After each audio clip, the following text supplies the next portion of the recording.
ರವೀಣ ಹೊತ್ತು ಹೊತ್ತಿಗೆ ಒಂದು ತಿಂದೋಗ್ತದೆ, ಆದರೆ ಉಪದ್ರ ಎಂತ ಸಹ ಇಲ್ಲ. ರವೀಣ ಎಂತಾಯ್ತು? ಎಂತೆಲ್ಲ ಗಾಡಿ ಸ್ವಲ್ಪ ಸೈಡಲ್ಲಿರಲಿ. ನಿಮ್ಮ ಪಾತ್ರವನ್ನು ನಿರ್ವಹಿಸುವಾಗ ಎಷ್ಟು ಚಾಲೆಂಜಿಂಗ್ ಆಗಿತ್ತು?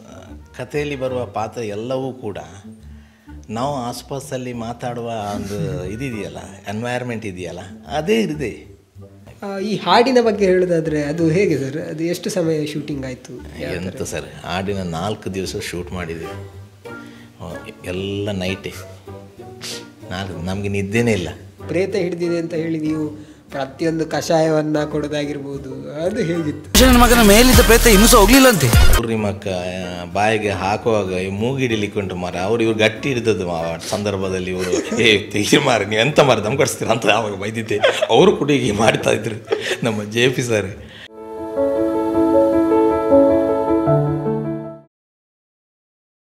ಓಜಸ್ ಪಾಡ್ಕಾಸ್ಟ್ನ ಎಲ್ಲ ವೀಕ್ಷಕರಿಗೆ ನಮಸ್ಕಾರ.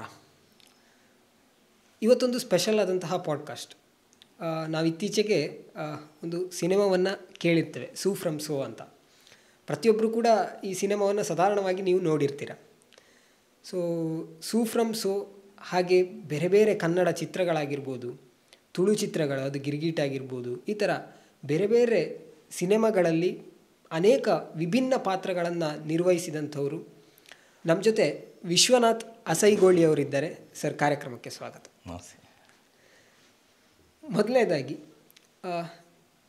ನಿಮ್ಮ ಈ ಒಂದು ಕಲಾವಿದರ ಒಂದು ಪಯಣ ಅಂತ ಹೇಳ್ಬೋದು, ಹೇಗೆ ಪ್ರಾರಂಭ ಆಯಿತು? ನಮ್ಮದಂದರೆ, ನಾನು ಚಿಕ್ಕಂದಿನ ಪ್ರಾಥಮಿಕ ನನ್ನ ಜೀವನದಲ್ಲಿ ನಾನೊಂದು ರಂಗಭೂಮಿಯಲ್ಲಿ ನಟಿಸಿದವನು. ಅದೇ ಹವ್ಯಾಸವನ್ನು ಮುಂದುವರಿಸಿಕೊಂಡು ಸಾಧಾರಣ ನಾನು ನನ್ನ ಮದುವೆ ಆ ಒಂದು ಹಂತದವರೆಗೆ ನಾನು ನಾಟಕ ರಂಗದಲ್ಲಿ ಅಭಿನಯಿಸಿದ್ದೆ. ಮತ್ತು ಸ್ವಲ್ಪ ದೂರ ಇಟ್ಟೆ, ಯಾಕೆಂದರೆ ಬದುಕು ಸ್ವಲ್ಪ ಕಷ್ಟ ಇತ್ತು. ಅದಕ್ಕೋಸ್ಕರ ಜೀವನ ಸಾಗಿಸಬೇಕಲ್ವ, ಅದಕ್ಕೋಸ್ಕರ ಮುಂದೆ ಅದನ್ನು ಬಿಟ್ಟೆ ಸ್ವಲ್ಪ ದೂರಲ್ಲಿ. ಅದು ಕೂಡ ನಾನು ನಾಟಕ ರಂಗದಲ್ಲಿ ಹವ್ಯಾಸಿ ಕಲಾವಿದನಾಗಿ ಮಾಡ್ತಾಯಿದ್ದೆ, ಯಾವುದೇ ತಂಡದಲ್ಲಿ ಆ ಥರ ಮಾಡ್ತಾ ಇರಲಿಲ್ಲ. ನಂತರ ನಾನು 2017ರಲ್ಲಿ ಒಂದು ಮೊಟ್ಟೆಯ ಕತೆ, ಇದು ಈ ಚಲನಚಿತ್ರದ ಮೂಲಕ ನಾನು ಪಾದಾರ್ಪಣೆ ಮಾಡಿದ್ದೇನೆ. ರಾಜ್ ಬಿ ಶೆಟ್ಟಿಯವರು ನಿರ್ದೇಶಿಸಿದ್ದಾರೆ. ಅವರ ತಂಡದಲ್ಲಿ ಅವರೊಂದು ನಮಗೆ ಅವಕಾಶ ಮಾಡಿಕೊಟ್ಟಿದ್ದಾರೆ.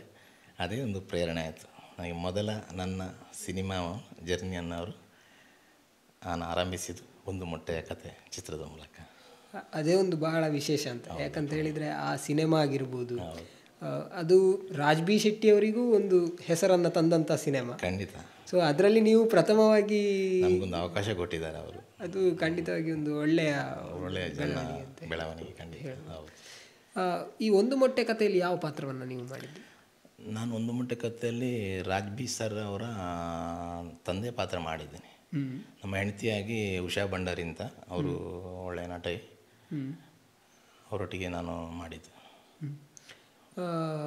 ಒಂದು ಮೊಟ್ಟೆ ಕಥೆಯನ್ನು ಮತ್ತೆ ನೀವು ನೆನಪು ಮಾಡ್ಕೊಳ್ಳೋದಾದರೆ ಹೇಗಿತ್ತು ಆ ದಿನಗಳು, ಆ ಶೂಟಿಂಗ್ ದಿನಗಳಾಗಿರ್ಬೋದು, ಅಥವಾ ಹೇಗಿತ್ತು ಸರ್? ಹೇಗೆ ಸೆಲೆಕ್ಟ್ ಆದದ್ದು ಫಸ್ಟ್? ನನಗೆ ಮೊದಲೇ ಚಿಕ್ಕದಿರುವಾಗಲೇ ನನಗೆ ಈ ಕಲಾ ಇದಕ್ಕೆ ನನಗೆ ಸ್ವಲ್ಪ ಆಸಕ್ತಿ ಜಾಸ್ತಿ ಇದ್ದರಿಂದ ನಮಗಿದು ಕೈಗೆ ಆಗ್ತದ ಎಂಬ ಒಂದು ತಲೆಯಲ್ಲಿ ಇರ್ತಾ ಇತ್ತು. ಮತ್ತೆಲ್ಲ ದೈವೇಚ್ಛೆ. ಹೀಗೆ ದಾರಿಯಲ್ಲಿ ಎಲ್ಲ ಹೋಗುವಾಗ ಸ್ಕ್ರೀನ್ ಪೋಸ್ಟರ್ಗಳು ಇರ್ತದಲ್ವ, ಸಿನಿಮಾದಲ್ವ, ಆವಾಗ ನನಗೆ ನಾನು ಸಿನಿಮಾದಲ್ಲಿ ಮಾಡ್ಬೋದಾ ಒಂದು ಅನಿಸಿಕೆ ಇತ್ತು. ನಮಗೆ ಕೈಗೆ ಎಡಕುವುದಿಲ್ಲ, ಅದು ನಮ್ಮ ಚಿಂತೆ ಅದೇ ಇತ್ತು. ಖುಷಿ ನಾಟಕದಲ್ಲಿ ಮಾಡ್ತಾ ಇರುವಾಗ ಅದು ಆ ಆಸಕ್ತಿ ಇತ್ತು. ಹಾಗೆ ಆಡಿಷನ್ ಉಂಟು ಅಂತ ಗೊತ್ತಾಯಿತು. ರಾಜ್ ಬಿ ಸರ್ ಅವರ ಒಂದು ತಂಡ ಅವರು ಒಂದು ಮೊಟ್ಟೆಯ ಕತೆಗೆ ಒಂದು ಆಡಿಷನ್ ಮಾಡ್ತಾರಂತ ನಮಗೆ ಗೊತ್ತಾಯಿತು. ನಮ್ಮೊಂದು ಕಸಿನ್ನ ಮೂಲಕ, ನಮ್ಮೊಬ್ಬ ಕಸಿನ್ ಇದ್ದಾರೆ ಚೇತಕ್ ಕುಲಾಲ್ ಅಂತ, ಅವ್ರ ಮೂಲಕ ಗೊತ್ತಾಯಿತು. ಆ ಸಂದರ್ಭದಲ್ಲಿ ನಾನು ಆಡಿಷನ್ ಹೋಗಿದ್ದೆ. ಅಲ್ಲಿ ಆಡಿಷನ್ ಕೊಟ್ಟು ನನ್ನನ್ನು ರಾಜ್ ಬಿ ಸರ್ ಒಂದು ಆಯ್ಕೆ ಮಾಡಿದರು. ಅದೇ ನನಗೆ ಪ್ರೋತ್ಸಾಹ, ಅವ್ರದ್ದೇ ಸಹಕಾರ. ಅದೇ ನನ್ನ ಇಷ್ಟವಾಗಿ ನನ್ನ ಜರ್ನಿಗೆ ಅವರೊಂದು ಸಾಥ್ ಕೊಟ್ಟಿದ್ದಾರೆ. ಖಂಡಿತವಾಗಿ. ಹಾಗೆ ಅವರ ಅನೇಕ ಸಿನಿಮಾಗಳಲ್ಲಿ ನೀವು ಕಂಟಿನ್ಯೂ ಮಾಡಿದ್ದೀರಿ. ಹೌದು ಹೌದು. ಅದಕ್ಕಿಂತ ಬೇರೆ ಬೇರೆ ಅವರ ಸಿನಿಮಾದಲ್ಲಿ ನಡೆಸ್ತೀನಿ, ಮತ್ತು ಬೇರೆ ಬೇರೆ ಆಫರ್ ಕೂಡ ಬಂದಿದ್ದು. ಅದ ನಂತರ ಹಲವು ಡೈರೆಕ್ಟರ್ಗಳು ನಮಗೆ ಸಹಕಾರ ನೀಡಿದ್ದಾರೆ, ಪ್ರೋತ್ಸಾಹ ಕೊಡ್ತಾ ಬಂದಿದ್ದಾರೆ. ಎಲ್ಲ ರೀತಿಯಲ್ಲಿ ಕೂಡ ನಾವು ಅದನ್ನು ಮುಂದುವರ್ಸ್ಕೊಂಡು ಬಂದಿದ್ದೀವಿ. ಹಾಗೆ ಮುಂದುವರಿದಂತೆ ನಿಮಗೆ ಸರ್ಕಾರಿ ಹಿರಿಯ ಪ್ರಾಥಮಿಕ ಶಾಲೆಯಲ್ಲಿಯೂ ಒಂದು ಅವಕಾಶ ಸಿಕ್ಕಿತ್ತು. ರಿಷಬ್ ಸರ್ ಇದು ಅವರ ಒಂದು ತಂಡದಲ್ಲಿ ಮಾಡೋದು ಅಂದರೆ ಒಂದು ಅಷ್ಟು ಸುಲಭದಿಲ್ಲ. ನಮಗೊಂದು ಸಿಕ್ಕಿದ್ದೇ ನಮ್ಮದು ಭಾಗ್ಯ ಅನಿಸ್ಕೊಳ್ಬೋದು ಅಲ್ವಾ. ಸೊ ಆ ದಿನಗಳನ್ನು ನೆನಪು ಮಾಡೋದಿದ್ರೆ ಸರ್ಕಾರಿ ಹಿರಿಯ ಪ್ರಾಥಮಿಕ ಶಾಲೆ ಅದು ಕೂಡ ಒಂದು ಹಿಟ್ ಸಿನಿಮಾ, 100 ಡೇಸ್ ಓಡಿದಂತಹ ಸಿನಿಮಾ. ಹಾಗೆ ನಮ್ಮ ಒಂದು ದಕ್ಷಿಣ ಕನ್ನಡದ ಸರ್ಕಾರಿ ಶಾಲೆಯ ಒಂದು ಪರಿಸ್ಥಿತಿಯನ್ನು ಹೇಳುವಂಥ ಒಂದು ಚಲನಚಿತ್ರವನ್ನು ರಿಷಬ್ ಸರ್ ಕೊಟ್ಟಿದ್ದಾರೆ. ಅದು ಬಹಳ ಒಂದು ಖುಷಿಯ ವಿಚಾರ. ಯಾಕಂದರೆ ನಮ್ಮ ಕೆಲವು ಗಡಿನಾಡ ಕನ್ನಡಿಗರು ಅಲ್ಲಿ ಕೂಡ ಕೆಲವು ಈ ಅಲ್ಲಿಯ ಸರ್ಕಾರದ ಅಥವಾ ಏನೋ ಜನಗಳ ಇದೊಂದು ಭಾಷಾ ಯುದ್ಧದಲ್ಲಿ ಮಕ್ಕಳು ಸ್ಟೂಡೆಂಟ್ನವರು ಕೆಲವು ಶೋಷಣೆಗೊಳಗ್ತಾರೆ. ಅದಕ್ಕೆ ಚಿಕ್ಕಂದಿನಲ್ಲಿ ಅದು ಗೊತ್ತಾಗೋದಿಲ್ಲ ಅಲ್ವಾ, ಕಷ್ಟ ಆಗುತ್ತೆ. ಅದನ್ನು ಹೇಗೆ ಸರಿಪಡಿಸಬೇಕೆಂಬುದನ್ನು ಅವರು ಆ ಚಲನಚಿತ್ರದಲ್ಲಿ ಭಾರಿ ಅಂದವಾಗಿ ಚೆಂದವಾಗಿ ಬಿಂಬಿಸಿದ್ದಾರೆ. ಎಲ್ಲ ಅದೇ ಕಾರಣ ಎಲ್ಲ ಹಿಟ್ಟಾಗಲಿಕ್ಕೆ, ಅದು ಅದೇ ಒಂದು ಇದು. ಅದರಲ್ಲಿ ಯಾವ ಪಾತ್ರವನ್ನು ನೀವು? ಅದರಲ್ಲಿ ನಾನೊಂದು ಇದು BO ಆಫೀಸರ್ ಆಗಿ, ಇನ್ಸ್ಪೆಕ್ಟರ್ ಆಗಿ ಅದರಲ್ಲಿ ಮಾಡಿದ್ದೆ ನಾನು. ಅಲ್ಲಿ ಅನಂತ್ನಾಗ್ ಅವರು ಇದ್ದಾರೆ. ಸೊ ಅವರನ್ನು ಭೇಟಿಯಾದಾಗ ಅಥವಾ ಹೇಗಿತ್ತು? ತುಂಬ ಖುಷಿ ಇತ್ತು. ಯಾಕೆಂದರೆ ನಮಗೆಲ್ಲ ಅವ್ರಿಗೆ ಅಪ್ರೋಚ್ ಆಗೋದೇನು ದೊಡ್ಡ ಅವರೊಂದರ ಲೀಡ್ ಆ್ಯಕ್ಟರ್ ಅಲ್ಲ ಸರ್ ಅವರೆಲ್ಲ.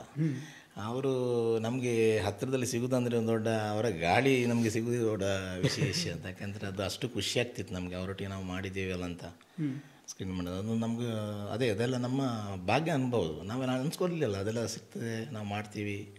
ಅದರಲ್ಲೂ ಒಂದು ನಮಗೆ ರಿಷಬ್ ಸರ್ ಒಂದು ಕರೆದು ಅವಕಾಶ ಕೊಟ್ಟಿದ್ದಾರೆ. ಅದು ಈ ಒಂದು ಮೊಟ್ಟೆಯಲ್ಲಿ ಕಥೆಯಲ್ಲಿ ಗುರುತಿಸಿ ಕೊಟ್ಟಂಥದ್ದು ಸಿನಿಮಾ? ಹೌದು. ಹೆಚ್ಚಿನ ಸಾಧಾರಣ ಒಂದು ಮೊಟ್ಟೆಯ ಕತೆ ಚಲನಚಿತ್ರದಲ್ಲಿ ಮಾಡಿದವರು ಹೆಚ್ಚಾಗಿ ಅದರಲ್ಲಿ ಸರ್ಕಾರಿ ಹಿರಿಯ ಪ್ರಾಥಮಿಕ ಶಾಲೆಯಲ್ಲೂ ಕೂಡ ಇದ್ದರು ಹೆಚ್ಚಿನವರು. ಹಾಗೆ ಅವರನ್ನೇ ಆಯ್ಕೆ ಮಾಡಿರ್ಬೋದು. ನನಗೂ ಒಂದು ಅವಕಾಶ ಖಂಡಿತವಾಗಿ ಸಿಕ್ಕಿದೆ. ಅದು ಎವರ್ಗ್ರೀನ್ ಸಿನಿಮಾ ಅಂತ ಹೇಳ್ಬೋದು. 100%. ಯಾಕೆಂತ ಹೇಳಿದರೆ ಅದನ್ನು ಎಷ್ಟು ಸಲ ನೋಡಿದರೂ ಅದು ಬೋರ್ ಆಗೋದಿಲ್ಲ. ಮತ್ತೆ ನೋಡಬೇಕು ಅಂತ ಅನ್ನಿಸುವಂಥ ಸಿನಿಮಾ.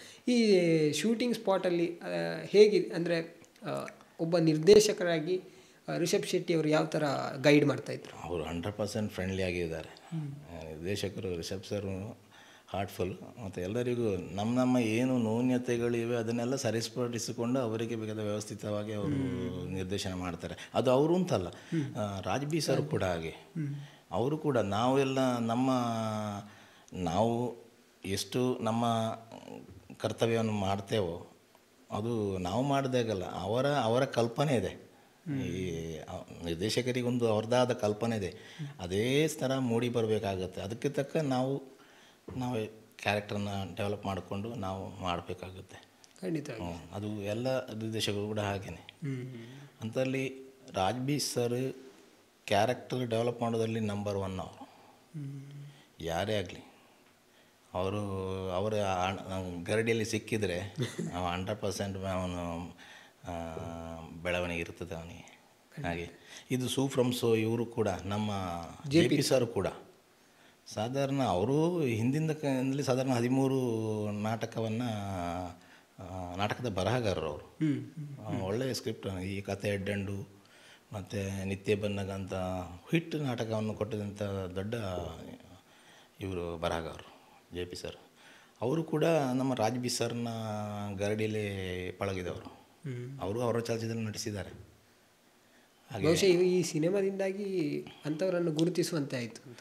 ಸತ್ಯ, ಎಲ್ಲರನ್ನು ಗುರುತಿಸ್ತಾರೆ. ಮತ್ತು ರಾಜ್ ಬಿ ಸರಿಗೆ ಅವರು ಬೆಳಿಬೇಕು, ಅವರೊಂದಿಗೆ 10 ಮಂದಿ ಇನ್ನೂ ಕೆಲವು ಕಲಾವಿದರು ಬೆಳಿಬೇಕೆಂಬ ಅವರು ಮನಸ್ಸಿದೆ ಅವರಿಗೆ. ಹಾಗೆ ನಮ್ಮನ್ನೆಲ್ಲ ಬೆಳೆಸಿದವರು ರಾಜ್ ಬಿ ಸರ್. ಅದು 100% ಅವರಿಗೆ ನಾವು ಚಿರಋಣಿಯಾಗಿರ್ತೇವೆ. ಗೊತ್ತಾಯ್ತು. ಯಾವತ್ತೂ ನಾವು ಅದನ್ನು ಒಂದು ಮಾತಾಡಲಿಕ್ಕೂ ನಮಗೆ ಸ್ವಲ್ಪ ಅವರ ಎದುರಿಗೆ ಅಂಜಿಕೆ ಇರುತ್ತೆ ನಮಗೆ, ಆ ಥರ. ಸರ್, ನಿಮ್ಮ ಪ್ರಕಾರ ಒಂದು ಸಿನಿಮಾದಲ್ಲಿ ಕತೆ ಅಂತ ಹೇಳುವಂಥದ್ದು ಎಷ್ಟು ಮುಖ್ಯ ಅಂತ ಅನ್ನಿಸ್ತದೆ? ಕತೆ 100% ಕಥೆಯೇ ಮುಖ್ಯ. ಅದಕ್ಕೆ ಉದಾಹರಣೆ ನಮ್ಮ ಈಗ ರಿಲೀಸ್ ಆಗಿದ್ದ ಸೂಪರ್ ಶೋ 100% ಇದಲ್ವಾ.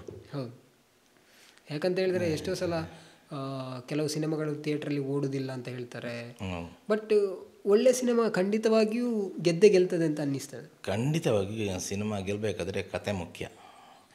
ಮತ್ತೆ ಎಲ್ಲ ಆರ್ಟಿಸ್ಟ್ ಅದೆಲ್ಲ ಮತ್ತೆ ಕತೆ ಒಳ್ಳೆದಿದ್ದರೆ ಕಂಟೆಂಟ್ ನಾವು ಪ್ರೇಕ್ಷಕರಿಗೆ ತಕ್ಕಂತೆ ನಾವು ಕೊಟ್ಟರೆ ಯಾವ ಪ್ರೇಕ್ಷಕನೂ ಅವರು ಫಿದಾ ಆಗ್ತಾರೆ 100%. ಅದು ನಮ್ಮದು ಇದೇ ಉದಾಹರಣೆ.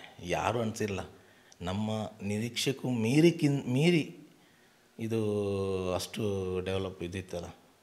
ಎಲ್ಲ ಕಡೆ ಜನಗಳು ಸ್ವೀಕರಿಸಿದ್ದಾರೆ, ಪ್ರೇಕ್ಷಕರು ಫಿದಾ ಆಗಿದ್ದಾರೆ, ನಮಗೂ ಖುಷಿ ಅಲ್ವಾ. ನಾವು ಅದರ ಭಾಗ್ಯ ಅನ್ನೋದಕ್ಕೆ ನಮಗೆ ಎಷ್ಟು ಖುಷಿ ಇದೆ. ಕರೆಕ್ಟ್. ಅವ್ರಿಗೆ ಈ ಸೂಫ್ರಮ್ ಶೋದಲ್ಲಿ ನಿಮ್ಮ ಪಾತ್ರದ ಬಗ್ಗೆ ಹೇಳ್ಬೋದು? ನನಗೆ JP ಸರ್ ಅವರ ತಂಡದಿಂದ ಕರೆ ಬಂದಿತ್ತು ಆಯ್ಕೆಗೆ. ಖುಷಿ ಆಯಿತು. ಯಾಕಂತ ಹೇಳಿದ್ರೆ ಆ ಒಂದು ತಂಡದಲ್ಲಿ ಮಾಡೋದೇ ದೊಡ್ಡ ಖುಷಿ. ಅದೇ ನಮಗೆ ಅವಕಾಶ ಸಿಕ್ಕಿದೆ, ಒಂದು ನಮ್ಮ ಪುಣ್ಯ. ಅರ್ಥ ಆಯ್ತಾ? ನನಗೆ JP ಸರ್ ಅಶೋಕನ ಪಾತ್ರ ಮಾಡಿದ್ದಾರೆ. ಅದರಲ್ಲಿ ನೀವು ನೋಡಿರ್ಬೋದು ಚಲನಚಿತ್ರ. ಅವರ ಪಪ್ಪನ ಪಾತ್ರ ನಮಗೆ ಕೊಟ್ಟಿದ್ದಾರೆ. ಮತ್ತು ಪೂರ್ಣಿಮಾ ಉಡುಪಿಯವರು ನಮ್ಮ ಹೆಂಡತಿ ಪಾತ್ರ ಮಾಡಿದ್ದಾರೆ. ಒಳ್ಳೆ ಖುಷಿಯ ಪಾತ್ರ. ನನಗೆ ಇಷ್ಟು ಲಾಂಗ್ ಲೆಂತ್ ಇದು ಕ್ಯಾರೆಕ್ಟರ್ ಇದರಲ್ಲಿ ಸಿಕ್ಕಿತ್ತು, ಲಾಂಗ್ ಲೆಂತ್. ಹಾಗೆ ಖುಷಿಯಾಗಿದೆ ಭಾಳ.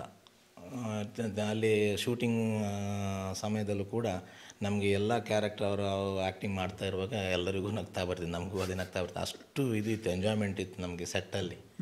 ಎಲ್ಲ ಫ್ರೆಂಡ್ಲಿ ಟೈಪ್ ಇದ್ದಾರೆ. ನಿರ್ದೇಶಕರು ಕೂಡ JP ಸರ್ ಕೂಡ ಅವರ ಒಬ್ಬ ಕಲಾವಿದನನ್ನು ರೂಪಿಸಬೇಕಾದರೆ ಅವರ ಕೈಯಲ್ಲಿ ಕೊಡಬೇಕು JP ಸರಲ್ಲಿಗೆ. ಅದು ಹೆಮ್ಮೆ ಇದೆ ಅವರಿಗೆ 100%. ನಾವು ಅದರಲ್ಲಿ ಮಾಡಿದ್ದೀವಿ ಅಂತ ಅಲ್ಲ, ಅವರು ಮೊದಲೇ ನಾಟಕ ನೋಡ್ತಾ ಇರ್ತೀವಿ ಅಲ್ವಾ. ಅವರ ನಾಟಕ ತಂಡದಲ್ಲೂ ಅನೇಕ ಕಲಾವಿದರನ್ನು ಡೆವಲಪ್ ಮಾಡಿದ್ದಾರೆ. ಒಳ್ಳೆ ನಿರ್ದೇಶಕರು, ಒಳ್ಳೆ ಬರಹಗಾರರು. ನಿಮ್ಮ ಪಾತ್ರವನ್ನು ನಿರ್ವಹಿಸುವಾಗ ಎಷ್ಟು ಚಾಲೆಂಜಿಂಗ್ ಆಗಿತ್ತು? ಚಾಲೆಂಜಿಂಗ್ ಅಂದರೆ, ಅಥವಾ ನೀವು ಹೇಗೆ ತಯಾರಿ ಎಲ್ಲ ನಡೆಸಿದ್ರಿ ಆ ಪಾತ್ರಕ್ಕೋಸ್ಕರ? ತಯಾರಿ ಅಂದರೆ ಅದು ನಮ್ಮ ನೋಡಿ, ಅವರ ಕಥೆಯಲ್ಲಿ ಬರುವ ಪಾತ್ರ ಎಲ್ಲವೂ ಕೂಡ ನಾವು ಆಸ್ಪಾಸಲ್ಲಿ ಮಾತಾಡುವ ಒಂದು ಇದೆಯಲ್ಲ, ಎನ್ವೈರ್ಮೆಂಟ್ ಇದೆಯಲ್ಲ, ಅದೇ ಇದೆ. ಅರ್ಥ ಆಯ್ತಾ? ಅದು ನ್ಯಾಚುರಲ್. ನಾವು ಆ ಸಂದರ್ಭದಲ್ಲಿ ಅದು ಆಟೋಮೆಟಿಕ್ಕಾಗಿ ಬರುತ್ತೆ. ಕರೆಕ್ಟ್. ಅಷ್ಟು ದೊಡ್ಡ ದೊಡ್ಡ ಡೈಲಾಗ್ ಏನು ಇರಲಿಲ್ಲ. ನಮ್ಮ ಆ್ಯಕ್ಷನ್ಸ್ ಸಂದರ್ಭಕ್ಕೆ ತಕ್ಕಂತೆ ಅದನ್ನು ಏನು ನಾವು ಆ್ಯಕ್ಚುಲಿ ನಾವು ಮನೆಯಲ್ಲೂ ನಾವು ಮಾಡ್ತೀವಿ. ಅದು ಸಿಚುವೇಶನ್ ಬಂದರೆ ಯಾವುದು ಫಂಕ್ಷನಲ್ಲಿ ಆಗಲಿ ಅಥವಾ ಯಾವುದೇ ಒಂದು ಕಾರ್ಯಕ್ರಮದಲ್ಲಿ ಏನು ಮಾತಾಡಿ ಅಂತೆ ಕೆಲವು ಸಂದರ್ಭಗಳು ನಮಗೆ ಅಲ್ಲೇ ಸಿಗುತ್ತವೆ. ಹಾಗೆ ಅದನ್ನು ಅವರು ನಮಗೆ ತಿಳುವಳಿಕೆ ಮಾಡಿಕೊಟ್ಟಿದ್ದಾರೆ. ನಾವು ಆ ರೀತಿ ಅವರು ಹೇಳಿದಾಗೆ ನಾವು ಅದನ್ನು ಬಿಂಬಿಸಿದ್ದೀವಿ ಅಷ್ಟೇ. ಅದರಲ್ಲೂ ದಕ್ಷಿಣ ಕನ್ನಡದವರಿಗೆ ಇನ್ನೂ ಸರಳ ಅಂತ. ಯಾಕಂದರೆ ನಾವು ದಿನನಿತ್ಯ ರವಿ ಅಣ್ಣನಂಥ ಕ್ಯಾರೆಕ್ಟರ್ ಆಗಿರ್ಬೋದು ಅಥವಾ ಪ್ರತಿಯೊಂದು ಕೂಡ ನಾವು ದಿನನಿತ್ಯ ನೋಡ್ತೇವೆ ಅಂತ. ಆದರೆ ಆ ನಮ್ಮ ಕಲಾವಿದರನ್ನು ಒಂದು ರೂಪುಗೊಳಿಸಲಿ JP ಸರ್ ಅವರು ಕೂಡ ಒಂದು ಒಳ್ಳೆಯ ನಿರ್ದೇಶಕರು. ಅದರ ಬಗ್ಗೆ ಏನೇ ಇದಿಲ್ಲ. ಈ ಬರುವ ಸೂಫ್ರಮ್ ಶೋ ಕಥೆಯಲ್ಲಿ ಬರುವಂಥ ಎಲ್ಲ ಪಾತ್ರಗಳು ಸಾಧಾರಣ ಅವರು ಅನುಭವಿಸಿದವರು, ಅವರ ಆಸುಪಾಸನಲ್ಲಿ ಇದ್ದು ಅವರು ಅನುಭವಿಸಿದಂಥ ಕ್ಯಾರೆಕ್ಟರ್. ಅದು ಕತೆ ಇವರು ಬರೆದಿರ್ಬೋದು, ಕತೆ ಬರೆದಿದ್ದಾರೆ, ಅದಕ್ಕೆ ಬೇಕಾದಂತೆ ಕತೆ ಬರೆದಿದ್ದಾರೆ. ಆ ಕ್ಯಾರೆಕ್ಟರ್ನ ಅವರು ಆಯ್ಕೆ ಮಾಡಿದ್ದು ಅಂತ ಅವರು ಅವರ ಹತ್ತಿರದಿಂದ ನೋಡಿದವರು ಹಾಗೆ. ಸೊ ಒಟ್ಟು ಎಷ್ಟು ದಿನ ಶೂಟಿಂಗ್ ನಡೀತು, ಹೇಗಿತ್ತು? ಸಾಧಾರಣ ಒಂದು 35-37 ದಿವಸ ಶೂಟಿಂಗ್ ಆಗಿದೆ. ಒಂದು ರೂರಲ್ ಏರಿಯಾದಲ್ಲಿ ಕಕ್ಕೆಪದ, ಬಂಟ್ವಾಳ ತಾಲೂಕಿನ ಕಕ್ಕೆಪದವು ಅಂತ. ಹೌದು. ಆ ಮನೆಯ ಇದೆಲ್ಲ ಕಕ್ಕೆಪದವನ್ನು ಅದೇ. ಮತ್ತು ಬಾಕಿ ಉಳಿದದ್ದೆಲ್ಲ ನಾರಾವಿ ಆ ಕಡೆ. ನಾರಾವಿ ಗೊತ್ತಲ್ಲ, ನಾರಾವಿ ಆ ಸೈಡೆಲ್ಲ ರೋಡ್ ಇದ್ದು ಮತ್ತು ಅಶೋಕ ಸೀರೆ ಉಟ್ಕೊಂಡು ಹೋಗುವಂಥದ್ದೆಲ್ಲ ನಾರಾವಿ ಅದು. ಅದೊಂದು ಊರ ಅಂದರೆ ಚಿಕ್ಕ ಊರು, ಹಳ್ಳಿಯ ಸೂಪರ್ ಏರಿಯಾ. ಖುಷಿ ಆಗ್ತದೆ. ಆ ಮನೆಯವರು ನಮಗೆ ತುಂಬ ಎಷ್ಟು ಸಪೋರ್ಟ್ ಮಾಡಿದ್ದಾರೆ. ನಾವು ಒಂದು ತಿಂಗಳು ಶೂಟ್ ಮಾಡುವಾಗ ಅವರೆಲ್ಲ ಎಲ್ಲೋ ರೂಮಲ್ಲಿ ಕೂತಿದ್ದಾರೆ ಪಾಪ. ಎಷ್ಟು ಸಪೋರ್ಟಿವ್ ನಮಗೆ ಸಾಕಾರ ನೀಡಿದ್ದಾರೆ ಗೊತ್ತಾ. ಅದು ನಮ್ಮ ಮನೆ ಇದ್ದಾಗೆ ಇತ್ತು. ಆ ಏರಿಯಾ ಇದೆಲ್ಲ ಬರುವ ಅದು ಡೌನ್ ಬರ್ತಿದ್ದೀವಿ ಎಲ್ಲ, ಸ್ವಾಮೀಜಿ ಬರುವ ಡೌನ್ ಎಲ್ಲ ಸೂಪರ್ ವ್ಯೂ ಅದು. ಯಾಕಂತ ಹೇಳಿದರೆ ಮನೆಯವರ ಸಪೋರ್ಟ್ ಕೂಡ ತುಂಬ ಮುಖ್ಯ ಆಗ್ತದೆ. ತುಂಬ ಮುಖ್ಯ, 100%. ಲೊಕೇಶನ್ ಅಷ್ಟು ದಿವಸ 20-35 ದಿವಸ ಅದು ಅಷ್ಟು ಇನ್ಸ್ಟ್ರೂಮೆಂಟ್ ಇರುತ್ತೆ, ಇದು ಟೀಮ್ ಇರುತ್ತೆ, ಎಷ್ಟು ಜನಗಳಿರ್ತಾರೆ, ಊರಿನ ನೋಡಿದ್ರಲ್ಲ ಜನ ಎಷ್ಟಿದ್ದಾರೆ ಅಂತ, ಅವ್ರನ್ನ ಮಾನಿಟರ್ ಮಾಡಬೇಕಲ್ಲ. ನಮ್ಮ ಮನೆಯವರಲ್ಲಿ ಕಾಣಿಸೋದೇ ಇಲ್ಲ, ಎಲ್ಲ ನಾವೇ ಕಾಣಿಸ್ತಾ ಇದ್ವಿ. ಅವರು ನಮ್ಮೊಟ್ಟಿಗೆ ಇನ್ನೂ ಅದು ಚಿಕ್ಕ ಚಿಕ್ಕ ಮಕ್ಕಳೆಲ್ಲ ಇದ್ರು, ಭಾರಿ ಖುಷಿ ಆಗ್ತೈತೆ, ಎಲ್ಲ ನಮ್ಮ ಮನೆ ಇದ್ದಾಗಿತ್ತು. ಹಾಗೆ ಇನ್ನೊಂದು ನಾನು ಗಮನಿಸ ಹಾಗೆ, ಎಸ್ಪೆಷಲಿ ನಿಮ್ಮ ಪಾತ್ರದಲ್ಲಿ ಆಚೆ ಒಂದು ರೀತಿಯಲ್ಲಿ ನಿಮಗೂ ಭಯ ಆಗ್ತಿತ್ತು, ಆದರೆ ಆ ಭಯ ತೋರಿಸ್ಕೊಳ್ಳುವಾಗಿಲ್ಲ. ಯಾವಾಗ ಅಂತ ಹೇಳಿದರೆ ಪಕ್ಕದ ಮನೆಗೆ ಹೋಗಿ ಮಲಗಲಿಕ್ಕೆ ಅಂತ ಹೋದಾಗ ಆ ಸಂದರ್ಭದಲ್ಲಿ ಎಂಥದ್ದು ಜಾಸ್ತಿ ಅಂದರೆ ಒಟ್ಟಾರೆ ಭಯ ಆಗ್ತಾ ಉಂಟು, ಆದರೆ ಅದನ್ನು ತೋರಿಸ್ಕೊಳ್ಳುವಾಗಿಲ್ಲ. ಇದು ಹೇಗೆ ಅಂದರೆ ಒಂಥರ ಚಾಲೆಂಜಿಂಗ್ ಆಗಿತ್ತು ಅಂತ ಹೇಳಿದರೆ, ನೀವು ಆ ಫೇಸ್ ಎಕ್ಸ್ಪ್ರೆಷನಲ್ಲೇ ಒಂದು ಆಟ ಆಡಬೇಕು ಅಂತ ಆ ಥರ ಇತ್ತು ಅಂತ ಎಲ್ಲ ಆದರೆ ಎಲ್ಲ ಪಾತ್ರದ ನಿರ್ದೇಶಕರ ಅವರ ಇದರಿಂದ ನೋಡಿ ಬಂದಂಥದ್ದು. ನಾವೇನಿಲ್ಲ, ನಾವಲ್ಲಿ ಒಂದು ಎದುರಿಗೆ ಬಿಂಬ ಮಾತ್ರ ಅರ್ಥ ಆಯ್ತಾ.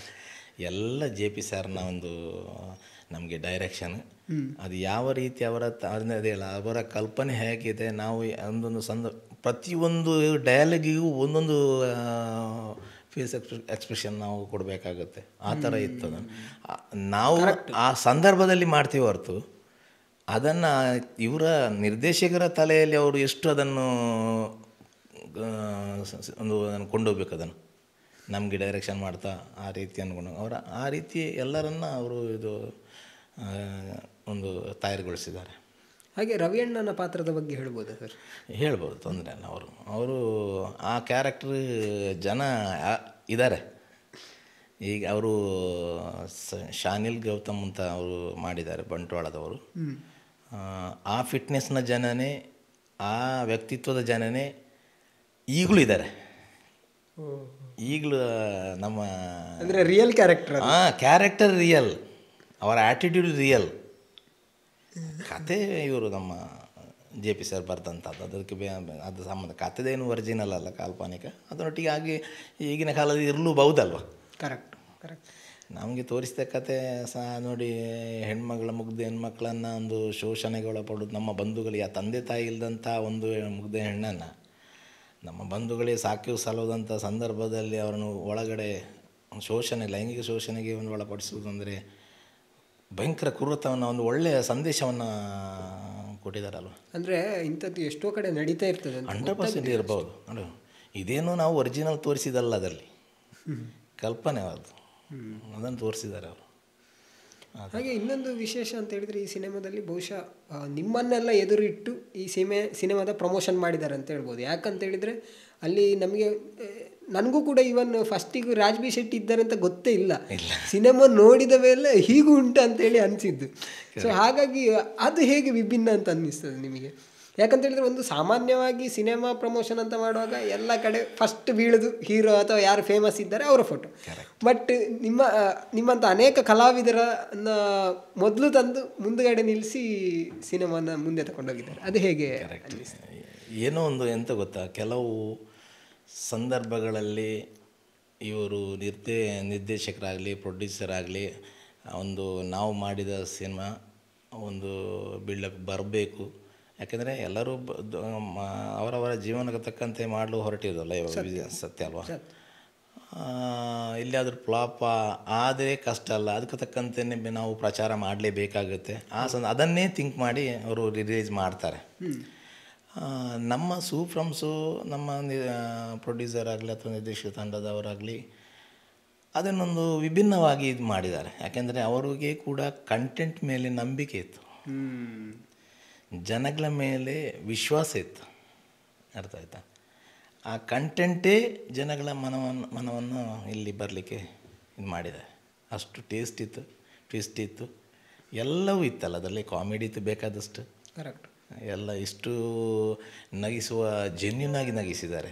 ಏನೋ ನಾವು ಆ್ಯಕ್ಟಿಂಗ್ ಮಾಡಿ ನಗಿಸಿದಲ್ಲ, ಬಾಯಿ ಮಾತಿನಲ್ಲಿ ಮಾತನಾಡುವ ರೀತಿಯಲ್ಲಿ ನಮ್ಮ ಮನೆಯಲ್ಲಿ ಮಾತಾಡುವ, ನಮ್ಮ ಮನೆ ಆಸ್ಪಾಸ್ನವರು ಇರ್ತಾರಲ್ವ ಇಂಥ ಕಾಮಿಡಿ ಡೈಲಾಗ್ಸ್ ಮಾಡೋರು ಅಲ್ವಾ, ಅದನ್ನೇ ಇದು ಮಾಡಿ ನಗಿಸಿದ್ದಾರೆ. ಜನಗಳ ಪ್ರೇಕ್ಷಕರ ಒಂದು ಮನಸ್ಸನ್ನು ಅರಿತು ನಮ್ಮ JP ಸರ್ ಕಥೆಯನ್ನು ಒಂದು ಬಹಳ ಮುಂದಿಟ್ಟಿದ್ದಾರೆ. ಅದಕ್ಕೆ ಅವರ ಶ್ರಮ, ಅವರ ಕಷ್ಟ ಅದು ಅವರಿಗೆ ಗೊತ್ತು ಕರೆಕ್ಟ್. ಅಲ್ವಾ. ಅವರು ಹೇಳಿದ ಪ್ರಕಾರ 6 ವರ್ಷದಿಂದ ಒಂದು ಕತೆ ಜೋಡಣೆ ಮಾಡಬೇಕಾದ್ರೆ 6 ವರ್ಷ ಕಾದಿದ್ದಾರೆ. ಹಿಮಾಲಯದಲ್ಲಿ ಕೂತರೆ ಹೇಗೆ ನಮಗೆ ಆ ಫಲ ಸಿಗ್ತದೆ ತಪಸ್ಸು ಮಾಡಿದರೆ, ಅದೇ ರೀತಿ 6 ವರ್ಷ ತಪಸ್ಸು ಮಾಡಿ ಅವರು ಇದನ್ನು ಮಾಡಿದ್ದಾರೆ. ಅವರ ಆ ಒಂದು ಪೇಷನ್ಸ್ ಎಷ್ಟು ಇರಬೇಕು JP ಸರ್ ಅವರ, ಅಲ್ವಾ. ಅದಕ್ಕೆ ನಾವು ಫಿದಾ ಆಗಬೇಕಲ್ವ. ಖಂಡಿತ. ಒಂದು 6 ವರ್ಷ 30-32 ವರ್ಷದ ಹುಡುಗ ದುಡಿಯೋ ಸಂದರ್ಭದಲ್ಲಿ ಅಪ್ಪ ಅಮ್ಮ ಇದ್ದಾರೆ, ಕಷ್ಟ ಜೀವನ, ತನ್ನ ಹೊಟ್ಟೆಯನ್ನು ತುಂಬಿಸಬೇಕು. ಆ ಸಂದರ್ಭದಲ್ಲಿ ಅವರು ಇದನ್ನೇ ಈ ಶಾರದಾ ಮಾತೆಯನ್ನೇ ನಂಬಿ ಒಂದು ಆ ಕಥೆಯನ್ನು ಬರೀಬೇಕಾದರೆ ಅದರ ಫಲವೇ ಅಲ್ವಾ ಈಗ ನಾವು ದೇವರವ್ರಿಗೆ ಕಾಣಿಸೋದು. ಖಂಡಿತ. ಎಲ್ಲರ ಮನಸ್ಸಿಗೆ ಅವರಿಗೊಂದು ಖುಷಿ ಇದೆ. ಹಾಗೆ ನೀವು ಅನೇಕ ಸಿನಿಮಾಗಳಲ್ಲಿ ಮಾಡಿದ್ದೀರಿ. ಸೊ ಎಲ್ಲಕ್ಕಿಂತ ಇದು ಯಾಕೆ ವಿಭಿನ್ನವಾಗಿ ಕಾಣ್ತದೆ ಈ ಪಾತ್ರ, ಎಸ್ಪೆಷಲಿ ಸೂಫ್ರಮ್ಸ್? ಒಂದು ನಮ್ಮನ್ನು ಅವರು ಒಂದು ಮೊಟ್ಟೆ ಕಥೆಯಲ್ಲಿ ರಾಜ್ಬಿ ಸರ ತಂದೆಯ ಪಾತ್ರದಲ್ಲಿ ಆಯ್ಕೆ ಮಾಡಿದ್ದನ್ನು ಅವರು ಗುರುತಿಸಿದ್ದಾರೆ. ಅವರ ಇದಕ್ಕೂ ಆ ರೀತಿಯ ಒಂದು ಜನ ಬೇಕು ಎಂದು ನನಗೆ ಆಯ್ಕೆ ಮಾಡಿರ್ಬೋದು ಒಂದು. ಮತ್ತು ನನಗೆ ಖುಷಿ ಎಂದು ಯಾಕಂತ ಹೇಳಿದರೆ ಒಂದು ಫುಲ್ ಫ್ಲೆಜ್ಜಲ್ಲಿ ಸ್ಟಾರ್ಟಿಂದ ಎಂಡಿನವರೆಗೆ ನನಗೆ ಪಾತ್ರ ಮಾಡೋ ಅವಕಾಶ ಇದರಲ್ಲಿ ಇದೆ. ಅದೇ ಒಂದು ಖುಷಿ, ಕರೆಕ್ಟ್ ಅಲ್ವಾ. ಮತ್ತು ನಮ್ಮ ಟೀಮೇ ಎಲ್ಲ ಆಸುಪಾಸಿನೆಲ್ಲ ನಮ್ಮ ಎಲ್ಲ ಕೊಲೆಗ್ನವರೇ ಅದೊಂದು ತಂಡದೊಟ್ಟಿಗೆ ಮಾಡೋದು, ಅದೊಂದು ನಮಗೆ ಪುಣ್ಯ ಸಿಕ್ಕಿದ ಭಾಗ್ಯ ಅನ್ನಿಸ್ಕೊಳ್ಳೋದು.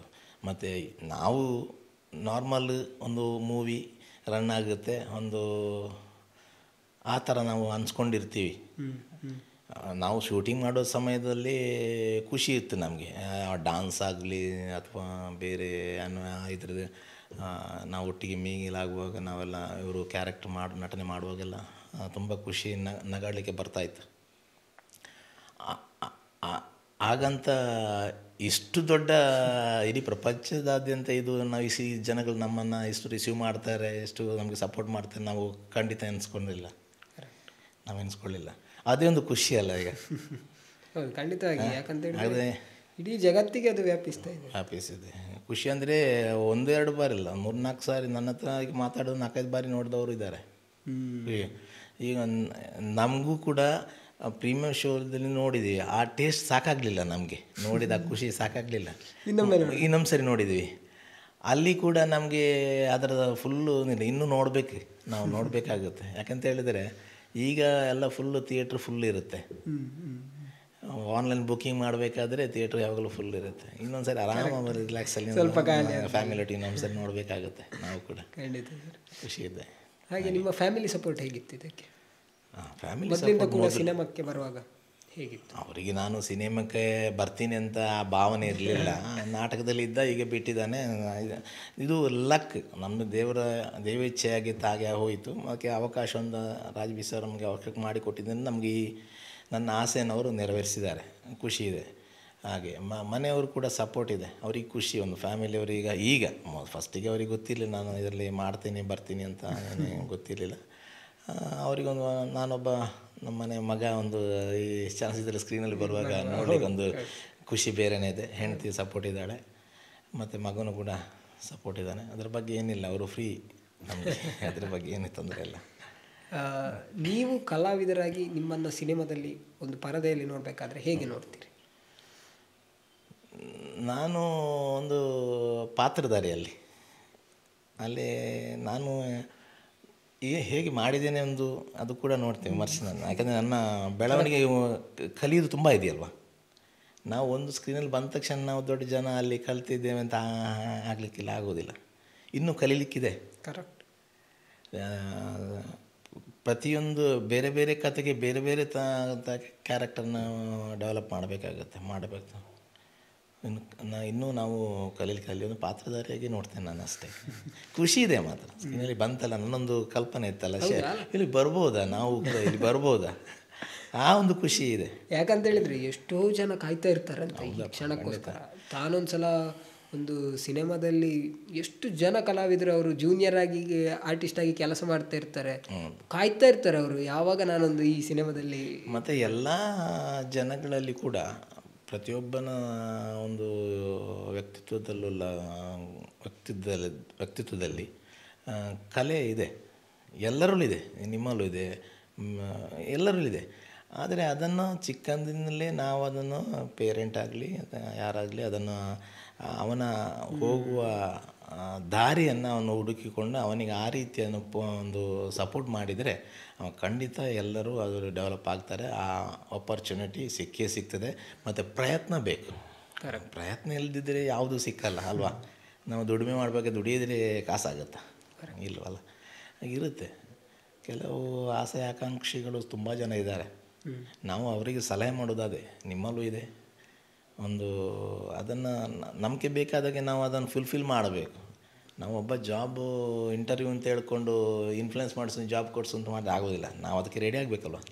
ನಾವು ರೆಡಿ ಆದರೆ ಮತ್ತೆ ಏನಾದರೂ ಸೆಟಪ್ ಮಾಡ್ಬೋದಲ್ವ. ಹಾಗೆ ಆ ಥರ ಅದು ಸೇಮ್ ಫೀಲ್ಡ್ ಆದರೆ ಮತ್ತು ದೇವರ ಕೃಪೆ ಬೇಕು, ಎಲ್ಲವೂ ಬೇಕಾಗುತ್ತೆ.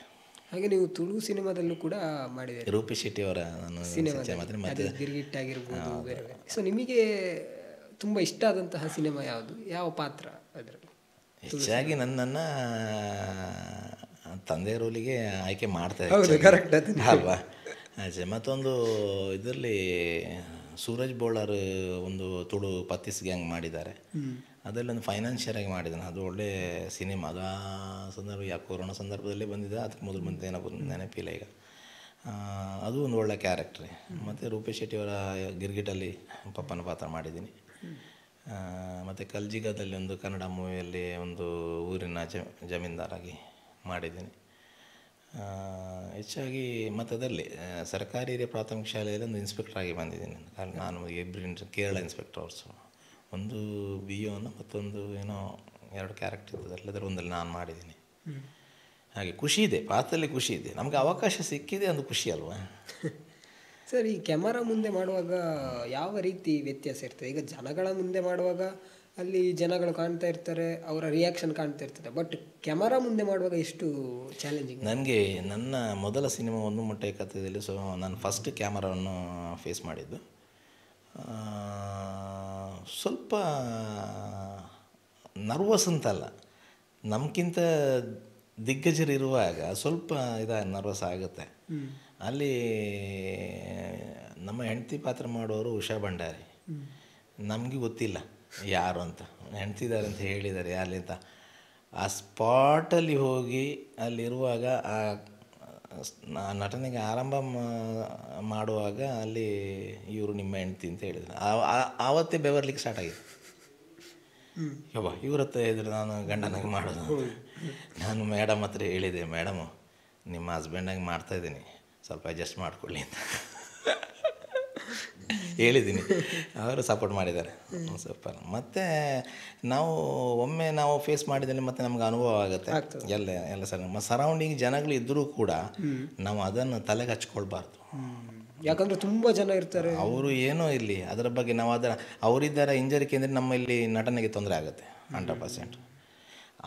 ಅದ್ರ ಬಗ್ಗೆ ಏನು ನೀವು ತಲೆ ಇಟ್ಕೊಳ್ಬೋದು. ಲೈಟ್ ಇರುತ್ತೆ ಅಥವಾ ತುಂಬ ಜನ ಟೆಕ್ನಿಷಿಯನ್ಸ್ ಇರ್ತಾರೆ ಅಲ್ಲಿ, ಅದೆಲ್ಲ ನಾವು ತಲೆ ಕಟ್ಕೊಂಡು ನಮ್ಮ ಕ್ಯಾರೆಕ್ಟ್ರ್ ಏನಿದ್ದಾರೆ ಅದನ್ನು ಸರ್ ಅವರು ನಿರ್ದೇಶಕರು ನಮಗೆ ಇದು ಮಾಡಿರ್ತಾರೆ, ಅದನ್ನೇ ನಾವು ತಲೆಯಲ್ಲಿ ಇಟ್ಕೊಂಡು ಆ ರೀತಿ ನಾವು ಕೂಡ ಸಪೋರ್ಟ್ ಮಾಡಬೇಕಲ್ಲ. ನಮ್ಮ ನಟನೆ ಬೇಕೇ ಬೇಕಲ್ಲಿ, ಅದರ ಬಗ್ಗೆ ತಲೆ ಹಚ್ಕೋಬೇಕು ನಾವು. ಹಾಗೆ ಪೇಷನ್ಸ್ ಅಂತ ಹೇಳೋದು ತುಂಬ ಮುಖ್ಯ ಅಂತ ಅನ್ನಿಸ್ತದೆ. ಯಾಕಂತೇಳಿದರೆ ಪ್ರತಿಯೊಂದು ಶಾರ್ಟಿಗಾಗಿರ್ಬೋದು ಅಥವಾ ಅವ್ರು ಹೇಳ್ತಾರೆ ವಾಪಸ್ ಸರಿ ಬರಲಿಲ್ಲ ಇನ್ನೊಮ್ಮೆ ತೆಗೆಯುವ ಅಂತ.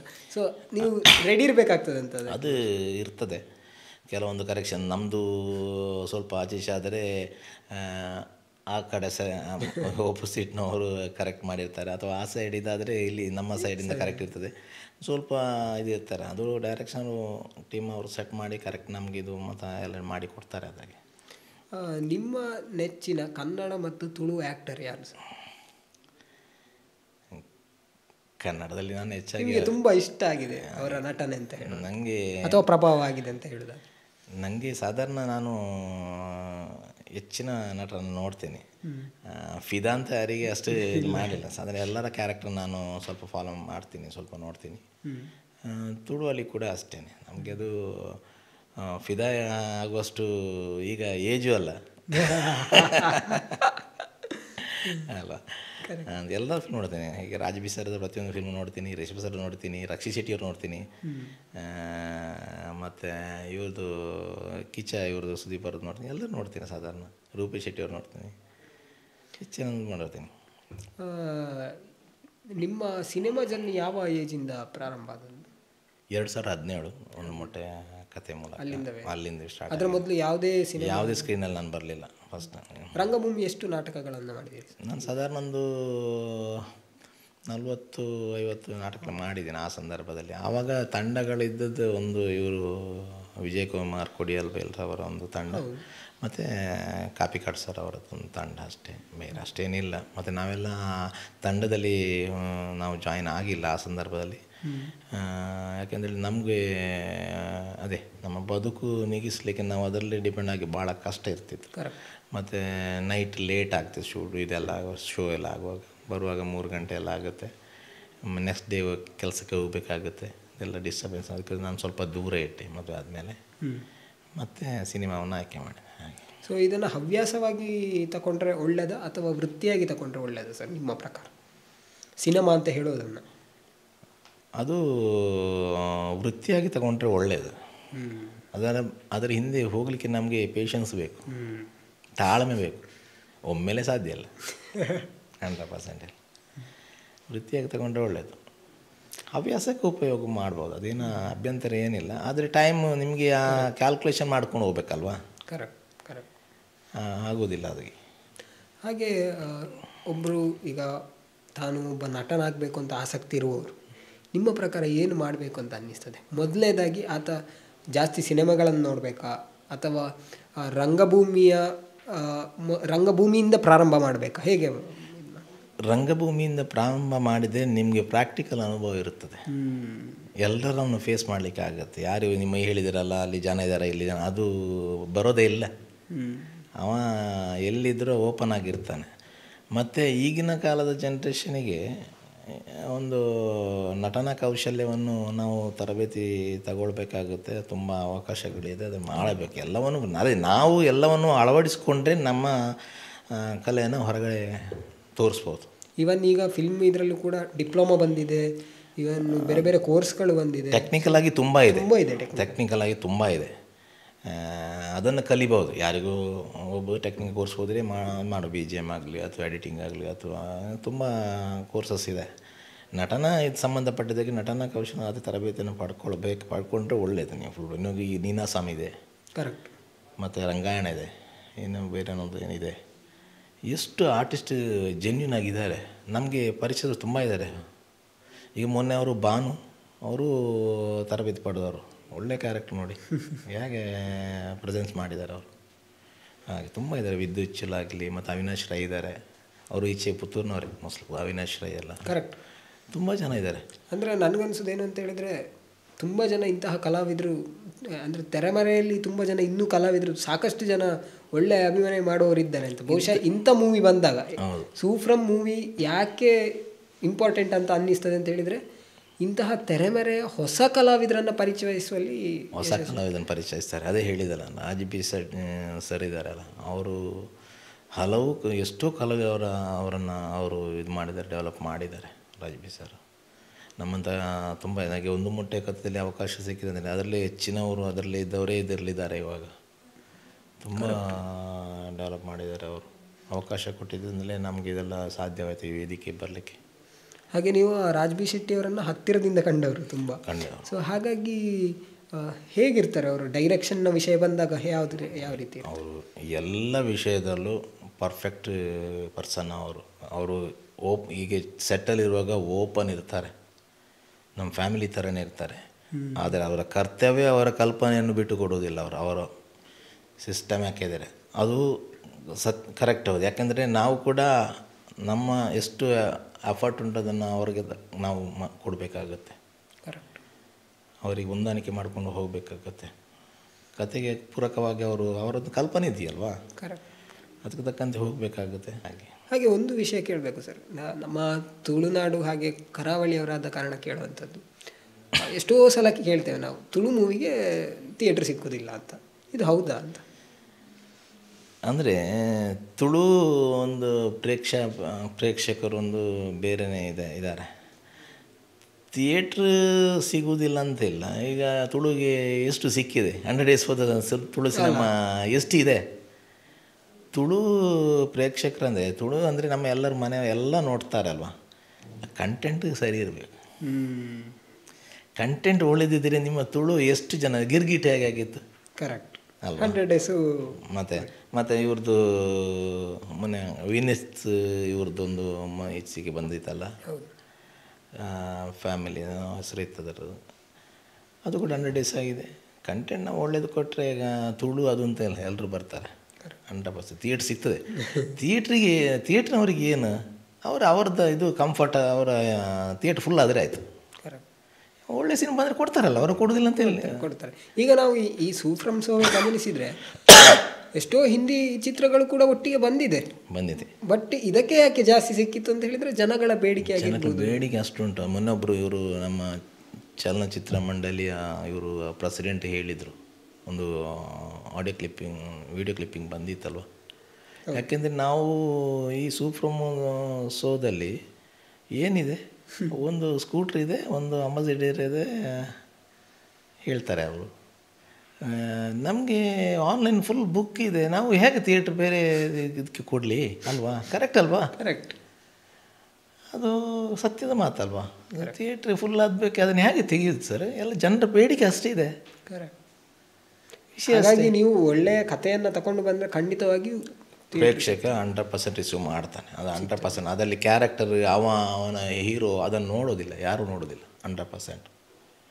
ಅದೊಂದು ಈಗ ಇಂಡಸ್ಟ್ರಿಯಲ್ಲಿ ತಲೆಗೆ ಹಾಗೆ ಇದೆ. ಹೌದು ಅಲ್ವಾ?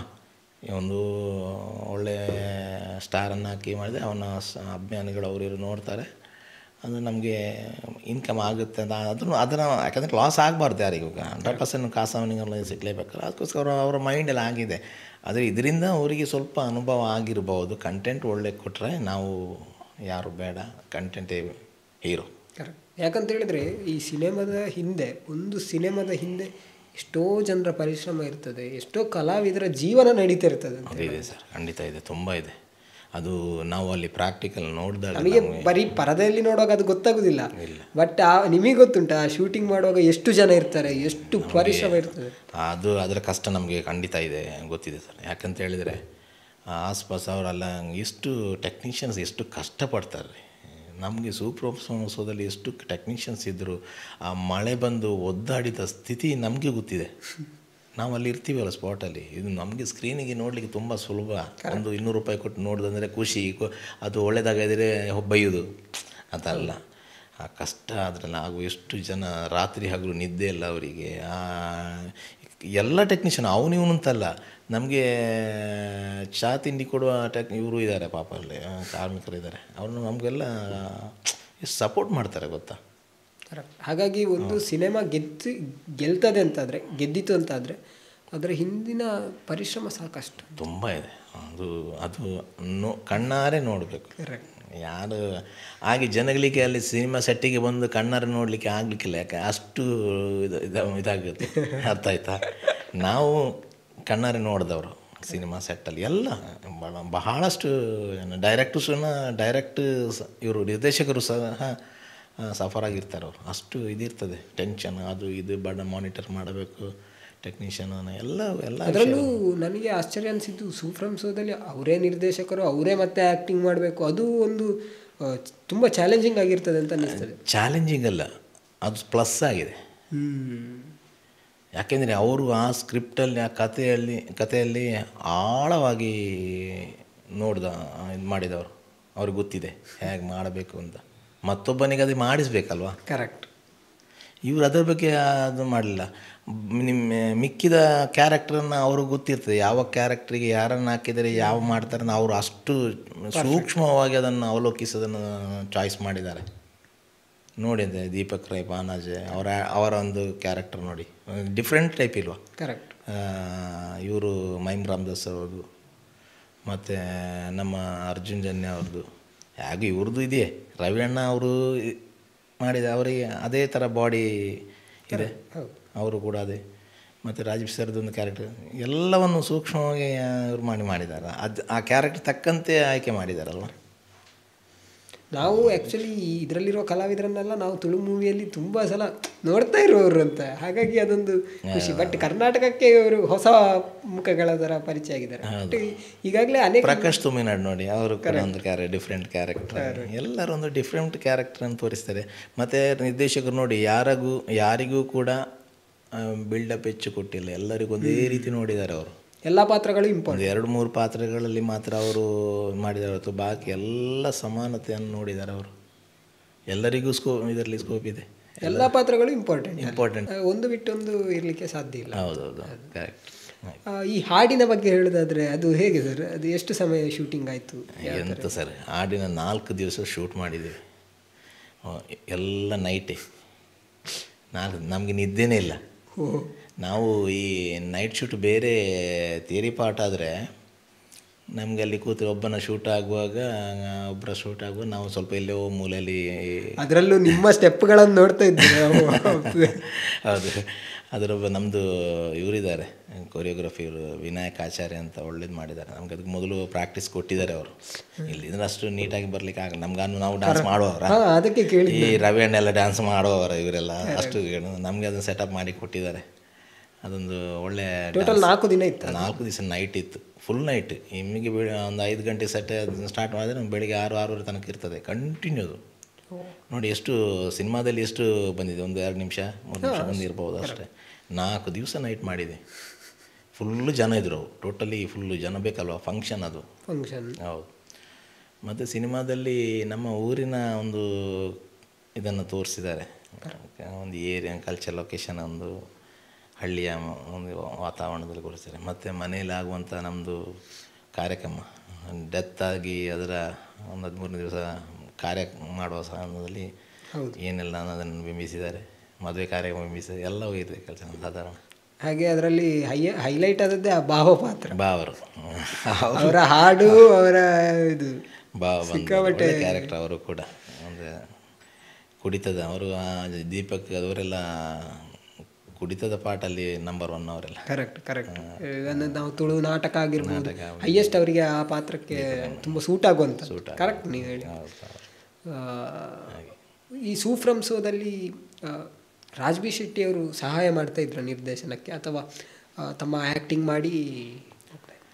ಅಲ್ಲ, ಸಾಕಾರ ರಾಜ್ಬಿ ಶೆಟ್ಟಿ ಸರ್ ಇದು ಇದ್ದೇ ಇದೆ, ಅವರ ಗರಡಿಯಲ್ಲಿ ಬೆಳೆದವನು ಸಾಕಾರ ಇರುತ್ತೆ. ಏನಾದರೂ ಕರೆಕ್ಷನ್ಸ್ ಅದು ಇದೆಲ್ಲ ಮಾಡ್ಯಾರ.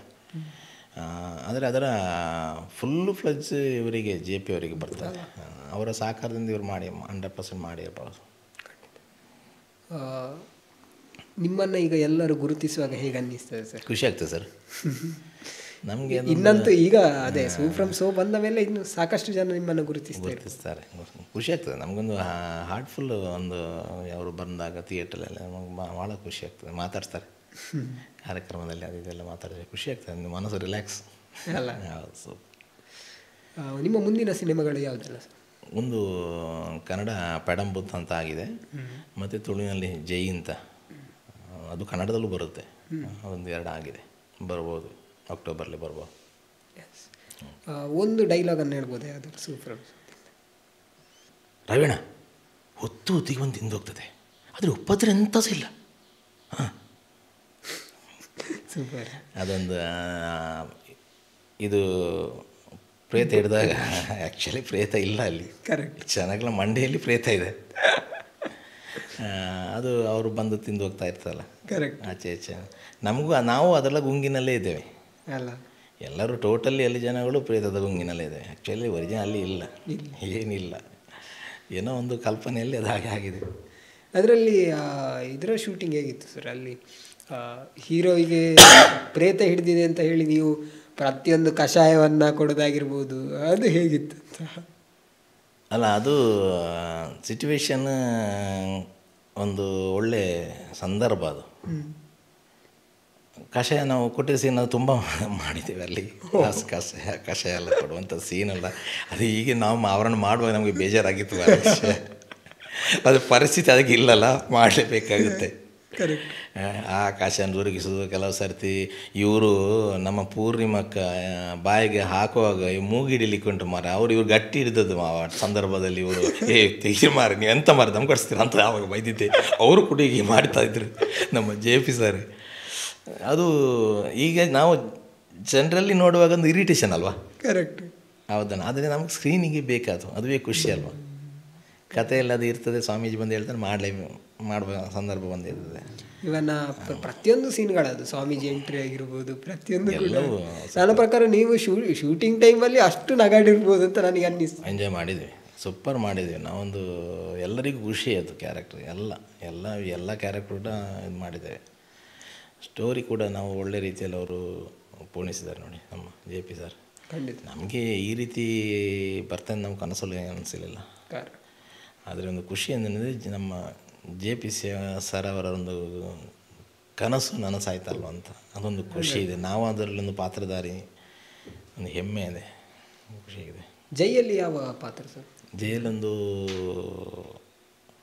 ರೂಪೇಶ್ ಸರ್ ಅವರ ಒಂದು ಒಂದು ಸಪೋರ್ಟಿವ್ ನವೀನ್ ಡಿ ಪಡಿಲೆ ಪಪ್ಪನ ರೋಲ್ ಮಾಡಿದ್ದಾರೆ.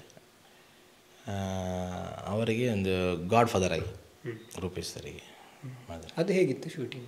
ಶೂಟಿಂಗ್ ಒಳ್ಳೆ ಇತ್ತಪ್ಪ, ಅವನು ಆರಾಮ, ಅವರು ಕೂಡ ಫ್ರೆಂಡ್ಲಿ. ಅವರು ರೂಪೇಶ್ ಕ್ಯಾಶುವಲ್ ಒಳ್ಳೆ ಇದ್ದಾರೆ, ಸೂಪರ್. ಅವ್ರದ್ದು ಈ ಸಲ ಅದೊಂದು ಜೈ ಒಳ್ಳೆ ಮೂಡಿ ಬಂದಿದೆ. ಸುನಿಲ್ ಶೆಟ್ಟಿ ಇದ್ದಾರೆ ಹಿಂದಿ, ಮತ್ತು ಮತ್ತೊಬ್ಬರು ಇದ್ದಾರೆ ಅವರ ರಾಜ್ ಶೆಟ್ಟಿ ಏನೋ ಇದ್ದಾರೆ, ಒಳ್ಳೆ ಕ್ಯಾರೆಕ್ಟರ್ ಅವ್ರದ್ದು. ಅದು ಸ್ವಲ್ಪ ದೊಡ್ಡ ಮಟ್ಟದಲ್ಲಿ ಬರ್ತದೆ. ಕನ್ನಡದಲ್ಲಿ ಉಂಟು, ಅದು ಬರ್ತಾ ಉಂಟು, ಡಬ್ಬಿಂಗ್ ಎಲ್ಲ ಆಗಿದೆ. ಖಂಡಿತ ಸಾಕಷ್ಟು ವಿಚಾರಗಳನ್ನು ನೀವು ಹೇಳಿದ್ರಿ, ಖುಷಿ ಆಯಿತು. ಬಂದಂಥದ್ದು ಬಹಳ ಸಂತೋಷ ನಮಗೆ. Thank you. ನಿಮ್ಮನ್ನು ಇನ್ನೂ ಅನೇಕ ಸಿನಿಮಾಗಳಲ್ಲಿ ತೆರೆ ಮೇಲೆ ನೋಡುವ ಹಾಗೆ ಆಗಲಿ ಅಂತ ನಾನು ಆಶಿಸ್ತೇನೆ.